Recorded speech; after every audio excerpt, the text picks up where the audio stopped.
fantastic presentation, and head over to the booth. They've got a great flyer there that's got a lot of the fantastic slides are in there. So thank you very much for that. So the last presentation we've got today, before we go off for our afternoon tea, we've got PolarX, which is exploring projects spanning copper, gold and silver in North America. Ongoing drilling across several prospects underpinning strong and consistent news flow. One project's in Nevada, the other one is in Alaska. Tell us more about it. Please welcome PolarX Executive Chairman Mark Bojanjak. Good afternoon, ladies and gentlemen. I am well aware you've just sat through 5 presentations, so have I. We're still awake. I'm well aware that the only thing standing between you, a cup of tea or coffee or a nice cake, is me. So I don't want to take any longer than you do to do this. So copper, gold and silver in Nevada and Alaska, both in USA, both a very stable jurisdiction and both amongst some of the best geology in the world. It's on the Pacific Ring. That is chosen simply because the biggest and the best in the world are all on it. There are adventures all the way down through the South Americas, right the way through Asia. That's where the big ones are. We originally chose Alaska because of the geology. And we stitched together the biggest position we could find. We found, however, that the season there in exploration is April until early October every year. And it's a little limiting in terms of news flow. So we searched around for quite some time. We pulled on Nevada as well, which actually gives us year-round exploration and therefore news. So it's evened out the pace and the ebb and flow on the share register in terms of seasonality. Lots going on as a result of that. There's actually 2 major projects in the company right now. There's lots of colour and motion for the whole year. I'm not going to label what, when. You can have a look at that in the presentation later on, or it's all on our website. I'm going to come back to that. I'm actually going to talk about what we've got in terms of the company before we come back to relative value. First of all, Nevada, I've ordered these in terms of where the action is at the moment rather than necessarily project value. Nevada's a new kid on the block. It hasn't been worked for 100 years. And notwithstanding it hasn't been worked for 100 years, it's right next to a 5 million ounce gold mine and a 400 million ounce silver mine. One of those 2 projects is more gold dominant, next to a gold mine, and the other one's more silver dominant, next to a silver mine. No surprises there. What is surprising, there's just no work being done for all that time. For the last 70 years, it's been in the hands of one family, and they're prospectors. They're not big-scale miners, and they're not thinking in the same sort of scale we do. We due diligenced the tenure, took quite a while to do that.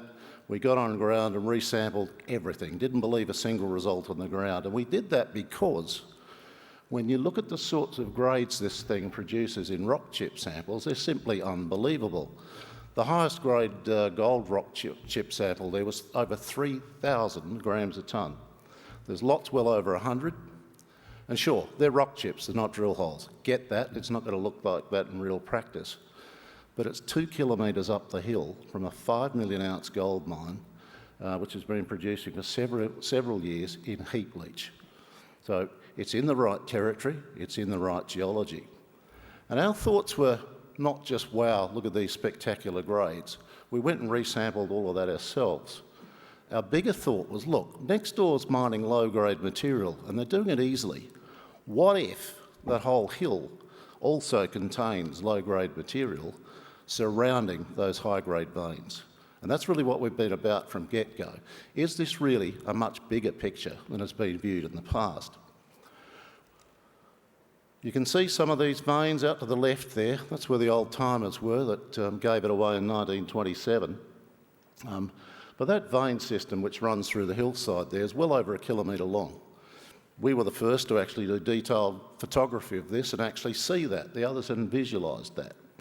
In the background there's Florida Canyon, 5 million ouncer I was talking about, and next to it is the I-80 highway. It runs from east to west coast USA.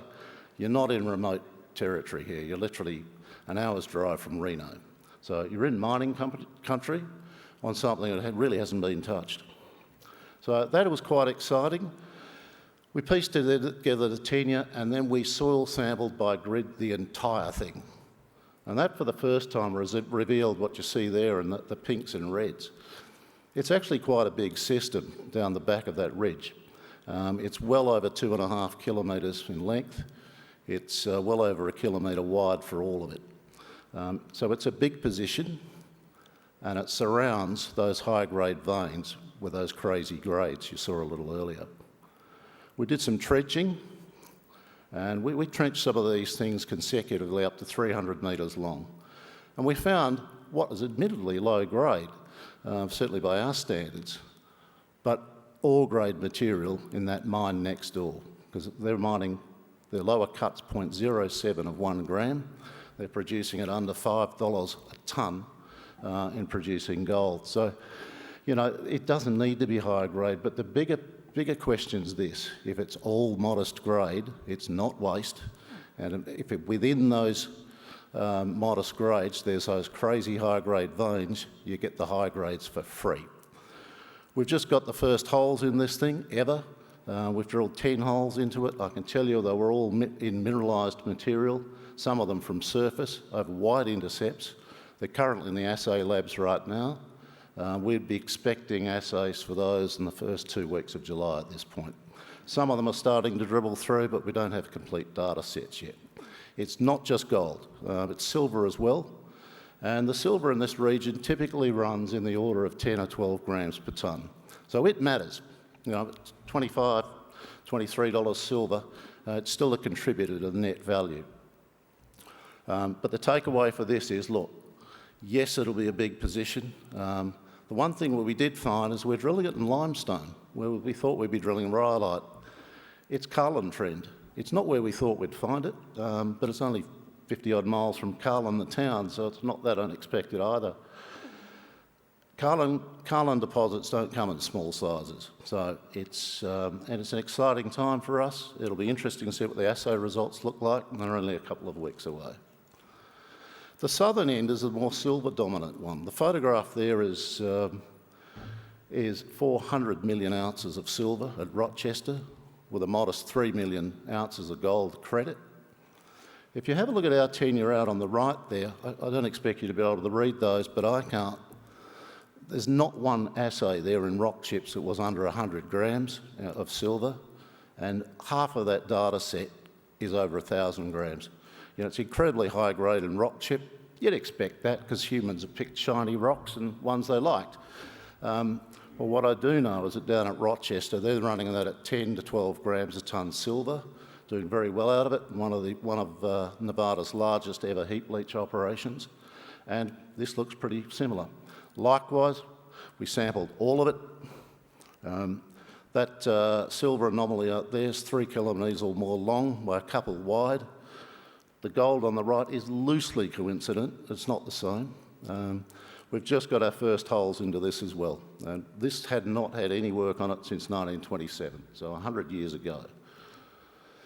That's what it looks like. There's where the old timers were. It would have been largely unmechanised at that stage, so it's not big tonnage, but it would have had to have been very good grade to make it work at all. Off to Alaska.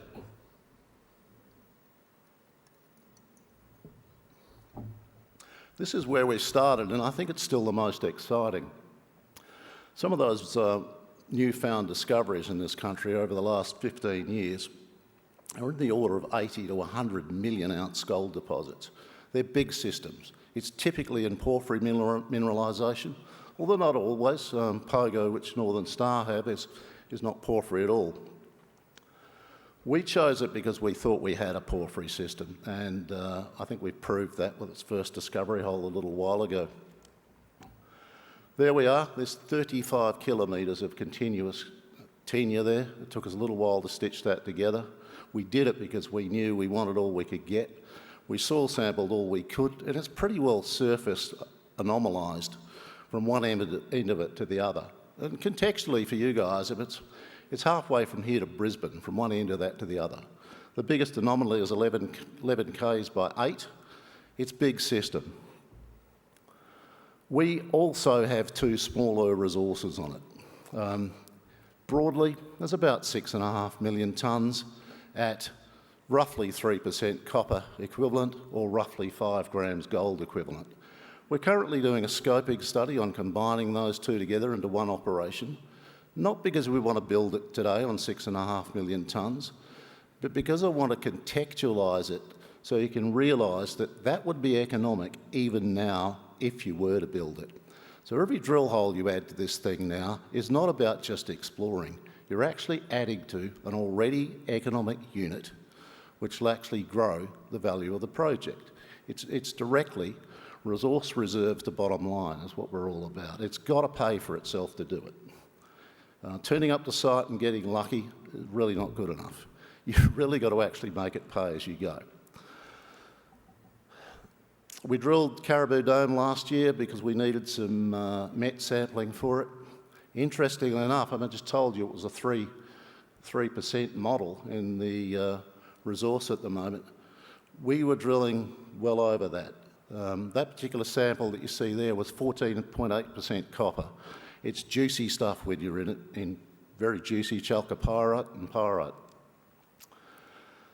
I'm not going to labour this much at all because there's too much on one page, but the last hole we drilled in this thing was 19 metres at 7%.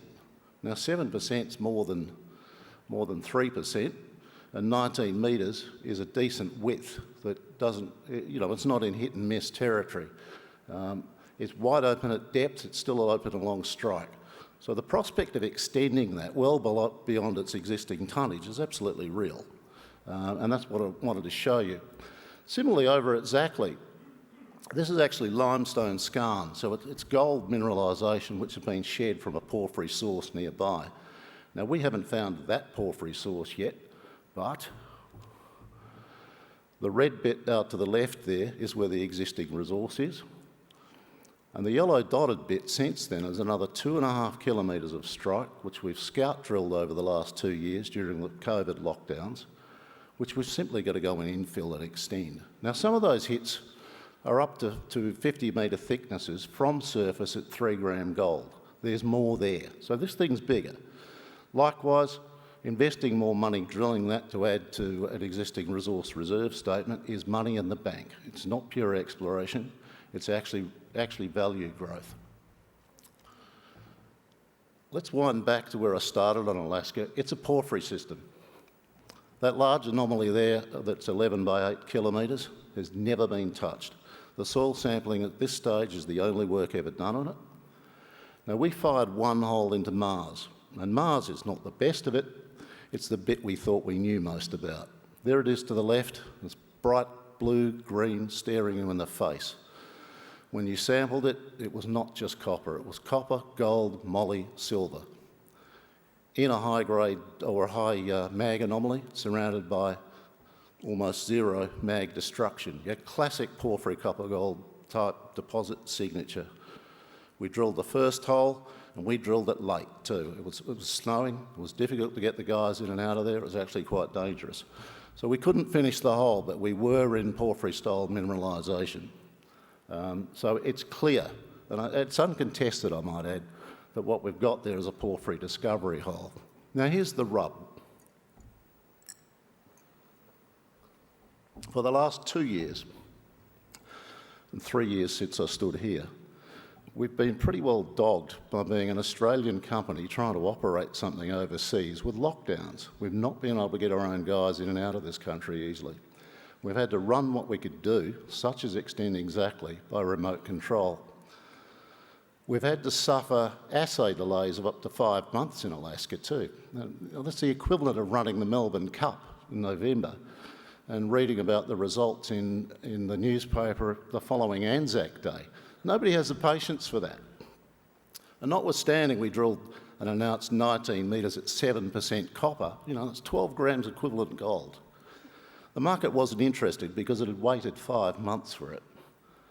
Now I put it to you that those days are over. Lockdowns are gone. We can now get our guys in and out of the country and we can get on with the job properly with the A-team on site. The assay delays are over too. We send everything to Nevada now. They turn them around in 4 or 5 weeks as per normal. So that handicap's gone as well.